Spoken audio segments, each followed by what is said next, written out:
a strange passage, perhaps a difficult passage. What questions do we have? Sam?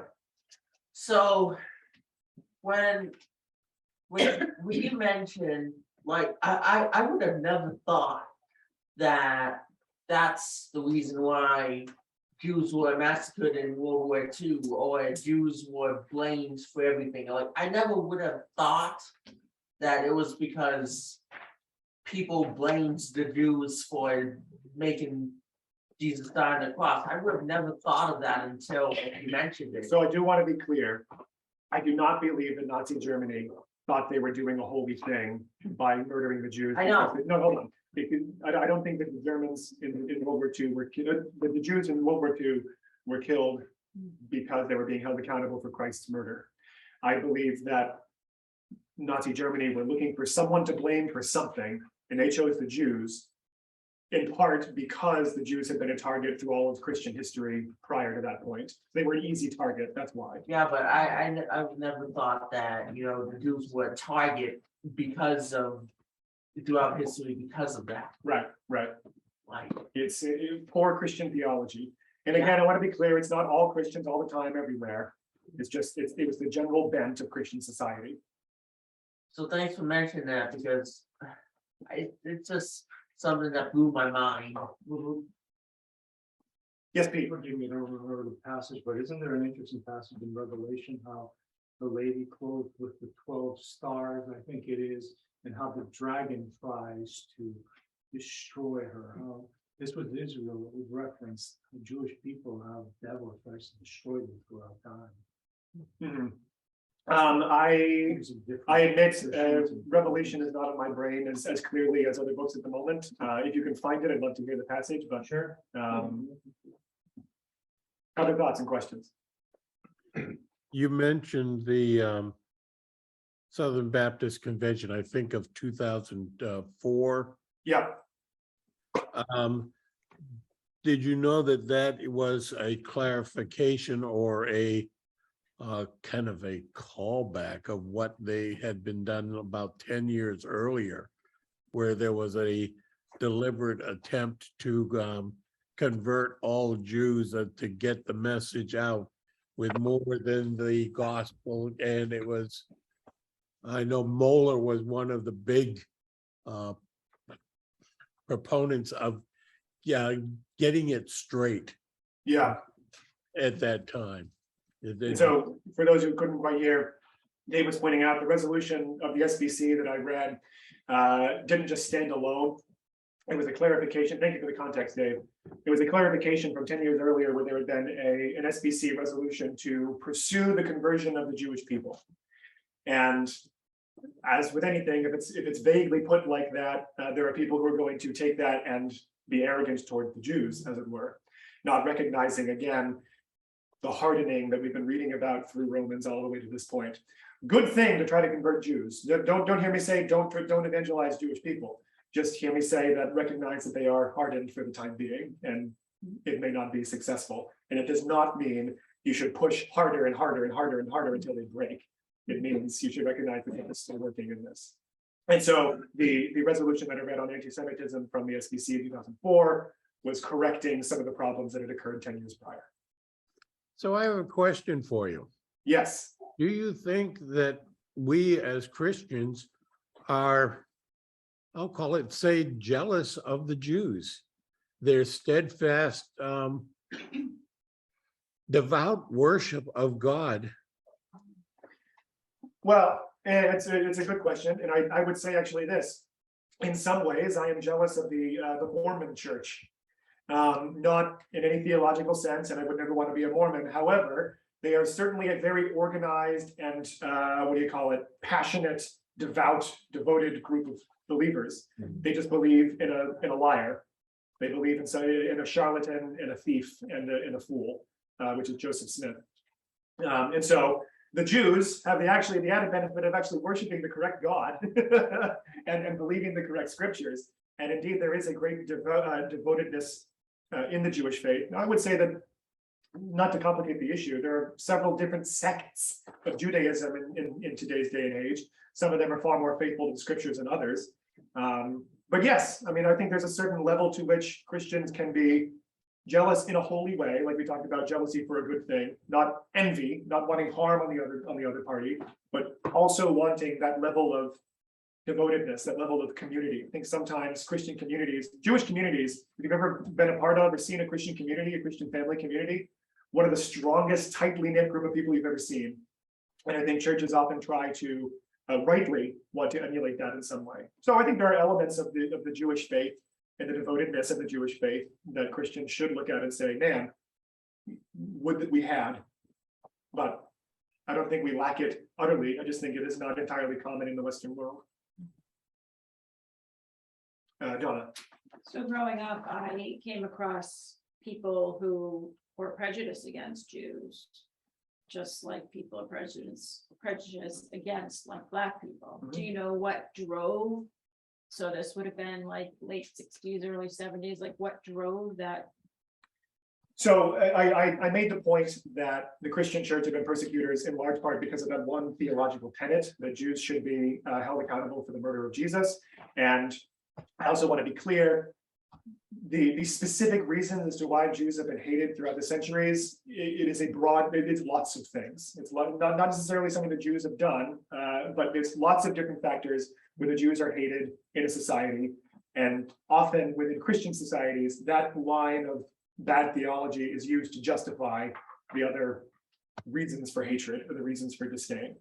And so, no, I don't know specifically why anti-Semitism arises in any particular culture. Oftentimes it has to do with Jews tend to be very well off. They tend to be very good with money. And so people have this image of them being, but again, I would say that comes from sound stewardship, generally speaking. Obviously in any circle, there are going to be dishonest people. We hear all the time of treasurers within the Christian church who embezzle funds from churches. So the same can go with a Jewish person. But they are often seen as, they keep to themselves, probably formed for thousands of years of persecution. You have each other's backs, you keep to your own communities. There are very few people from the outside who get inside of a Christian community, a Jewish community, and so they are seen as other. There's a whole bunch of different things that come up as far as why people choose to target the Jews for their persecutions. Well, I think a common thing is that they're different Yes. and they have a different culture and That they is look different and they act different. Mhm. That's all And it takes. And a lot of it's very outward too. Like you can walk by and not notice if a person's Christian based on their outward dress unless they have a big old cross on their chest. But you know, the Jews with the particular way, like the headwear, the garments, the hair, it's very clear who is Jewish. Actually, one of the reasons we baptize is because we want it to be clear in a public sense what we believe. But anyway, Pete. Getting back to something I said earlier, and I was talking about, it's actually Revelation 12 that references, but can I read it? Please do, and everyone won't spend too much time on it because Revelation is difficult to interpret, but let's hear it. It says in Revelation 12, sorry, I don't have my glasses, I apologize. And there appeared a great wonder in heaven, a woman clothed with the sun and the moon under her feet, and upon her head a crown of 12 stars. And she, being with child, cried, travailing in birth and pain to be delivered. And there appeared another wonder in heaven. Behold, a great red dragon having 7 heads and 10 horns and 7 crowns upon his heads. And his tail drew the third part of the stars of heaven and did cast them to the earth.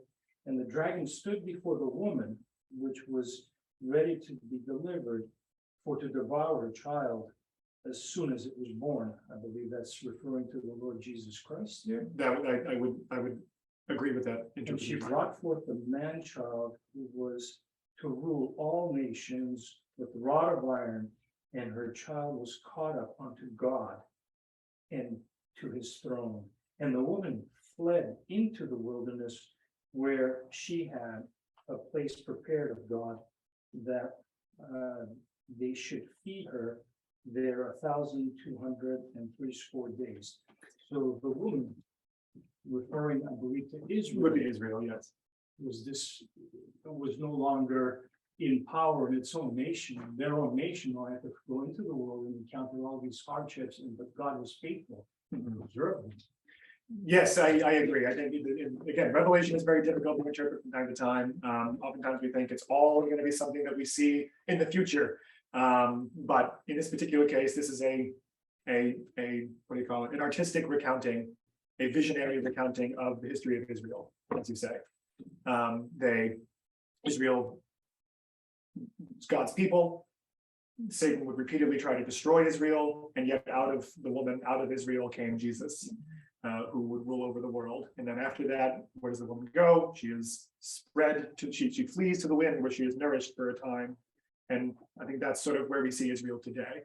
They dispersed, and actually it was a bit of a miracle, I would say, that Israel returns to the land after World War II. But anyway, that's a whole end time discussion. Point is, yes, it is the general bent of history to try to squelch and crush Israel and the Jewish people.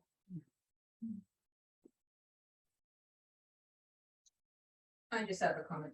I grew up in a time, it seemed for a while that it was like, oh, you don't have to worry about reading the Old Testament. You don't have to worry about reading the Old Testament. It's out of date. It's, and all we read is, out of date is probably the wrong word, but it was No, like it's obsolete, no longer yeah, valid, obsolete. right, And just read the New Testament. Right.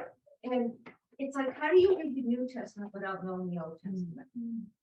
And today absolutely proves, that fact of, and obviously other times, but I'm just saying, it's like, it just keeps coming back to my mind. How do you know, how does that happen? Why would that have even been said? Yeah. At that time? It's been something that's come up it has literally been in Christian circles of discussion for thousands of years as to should we just cast out the Old Testament? And my God, no. There was a fellow named Marcion, very famously. He lived in the 100s. And his famous heresy, have you ever heard Marcionism? Not that you would have heard Marcionism, but his statement was, we should throw out the Old Testament. It is a different God than the New Testament. It does nothing to give us anymore as Christians. He was discounted immediately as a heretic.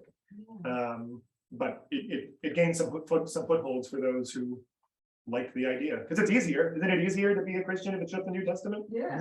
But it's not very confusing. Yeah. It's stuff from like 2,000 years old or older. It's So it's- difficult to read. Yeah, you read through it and you're like, wait, what's going on? Even in English, the Yeah. meaning of passages can be difficult to understand. Oh yeah, it's based on like cultural stuff that doesn't exist anymore and we never even consider sometimes. Right? They also use words that refer to what we know as gibberish. Like in Genesis, when they mentioned another name for God or something like that. Well, it's just a different language, but yes, and understanding the language barrier, the history barrier, the cultural barrier, whole bunch of barriers to reading the Old But Testament. even like today, how do you get through today's, what was discussed today and preached and not know Right. what was going on then? It just puts it all together. It Mhm. just. It's like trying to build a house without a foundation. Yeah. That's exactly it. It's trying to build a house without a foundation, or dare I say, it's like trying to graft in a branch to a root that doesn't exist. Yeah. But thank you. Thank you. Yeah. God is good.